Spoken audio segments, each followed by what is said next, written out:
સુતજી એમ કહે છે, એક પાર્થિવ દેહ, એક સૂક્ષ્મ દેહ.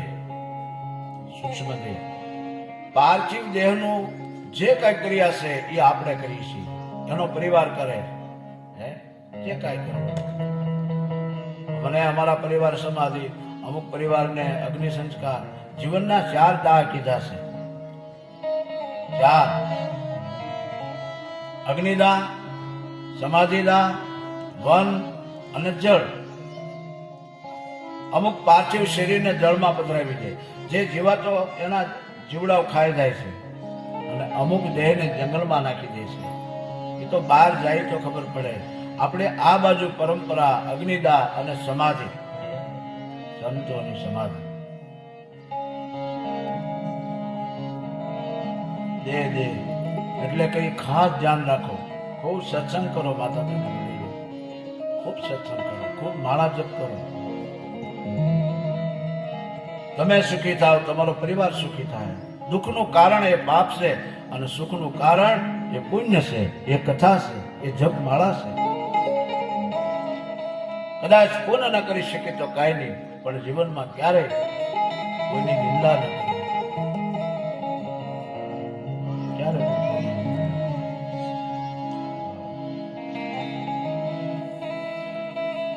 દેવરાજના જીવાત્માને લઈ કૈલાસમાં આવ્યા. ભગવાન મારા મહાદેવ એના સિંહાસન ઉભા થઈ ગયા. દેવરાજ દોડ્યો, ભગવાનના ચરણમાં પડ્યો, રડવા લાગ્યો. રડવા લાગ્યો, હે મહાદેવ, હે મહાદેવ, હે મહાદેવ, હું તો પાપી જીવ છું, માતા પિતાને મારનારો છું, શરાબી, વેશ્યાગામી. હે મહાદેવ, મને કૈલાસ ધામ.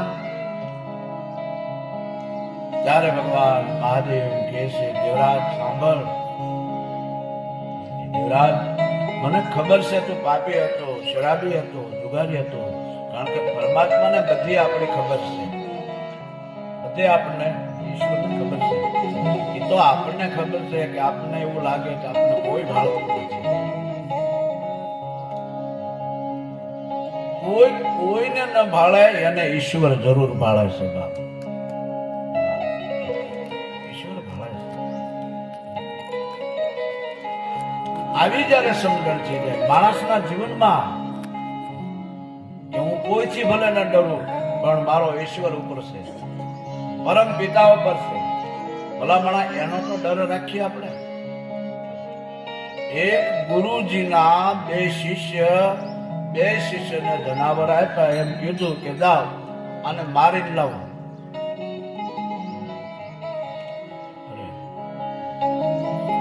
જુદા જુદા મોકલી દીધા. એમાં એક શિષ્ય એ જીવનું મૃત્યુ કરી નાખ્યું, અને એક શિષ્ય બહુ ભયનો, આમ એ જનાવર લઈને બહુ ભયનો, જ્યાં જાય ને કોઈ ભાળી જાય. એમાં એવું એના મગજમાં એમ થઈ ગયું, કોઈ નથી ભાળતો પણ ઉપરવાળો ભાળે છે, આને મારાથી ભરાય નહીં. એ ગુરુજી પાસે જીવંત લઈને આવ્યો, પેલો મારી નાખ્યો.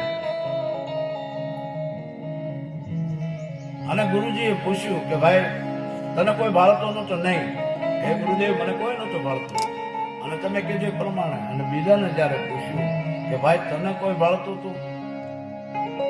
ત્યારે એ શિષ્ય એમ કહે કે ગુરુજી, આપની કૃપાથી, આપની પ્રેરણાથી, આપની દયાથી, આપના ચરણમાં રહેવાથી મને એમ થયું કે આ માનવ કોઈ નથી ભાળતું, પણ પરમપિતા ભગવાન જરૂર ભાળે છે. એ ગુરુને પછી એમને દીક્ષા દીધી, ચેલાને દીક્ષા દીધી. કોઈ ન ભાળે અને ઈશ્વર ભાળે છે. બાપ કર્મ કરતા ખૂબ ધ્યાન રાખો. માણસના જીવનનું પ્રધાન હોય ને તો એ કર્મ જ છે આપણું. બસ કર્મની ડાયરી મારી અને તમારી પાસે હોય છે. એ ડાયરી કોઈ ન ભાળતું હોય, પણ એક આપણને ખબર હોય, એક પરમાત્માને ખબર હોય. એ ગુપ્ત ડાયરી છે. આ ધ્યાનથી ને મેરે ભાઈ બહેન, કદાચ કથા જાગૃત કરે છે, એટલા માટે આ કહું છું. કદાચ આપને એમ થાય કે આપણને કોઈ ભાળતું જ નથી, કોઈ ભાળતું જ નથી. એ કર્મરૂપી ડાયરી આપણા દિલની અંદર છે. કારણ કે આપણને ખબર છે, અને ભગવાનને કોઈ માણસને છેતરીએ, કોઈનું આંત્યમ કરીએ, કોઈનું લઈ લઈએ, હા એક કર્મ રૂપી કર્મ પ્રધાન વિશ્વ કરી રાખા જો દશ કરી દાસુ ફલ સાખા. હે જીવ, જેવું કર્મ કરીશ એવું ભોગવવું જ પડશે. શિવ કથા મારે એ જ કહે છે, સંદેશો એ જ આપે છે. મેં કાલે પણ કીધું હતું કે રામ કથા, ભાગવત કથા, શિવ કથાની જરૂર છે. તો બાપ, મને એવું લાગે મારા માનસ પ્રમાણે સમાજની અંદર જીવ કથાની જરૂર છે. જીવ કથાની જરૂર છે. આજે આપણો સમાજ વિખાણો બાપ, ભાઈઓ ભાંડરડા વિખાણા. એનું કારણ જ્યાં કાપ ઘટે છે, જ્યાં સત્સંગ ઘટે છે, જ્યાં કથાઓ ઘટે છે, જ્યાં બંદગી ઘટે છે, ત્યાં સેવા ઘટે છે. એક કથાને એક રમકડા સમાન સમાજ કરી નાખી. ચાલો ગાવ કથામાં ફલાણું કશું ઢીકડું કશું નહીં, તમે કાંક અહીંયા લેવા આવો છો બાપ, અહીંયા લેવા આવો છો. જેટલા બેઠા આ યજ્ઞ જ્ઞાન યજ્ઞ શરૂ છે.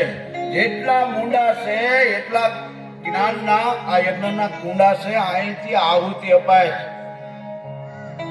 ભારતના સાધુ અને બ્રાહ્મણો જયારે વ્યાસપીઠ ઉપર બેહે, તમને કેટલી છૂટ છે. અને અમે તો બંધનમાં આવ્યા બાપ.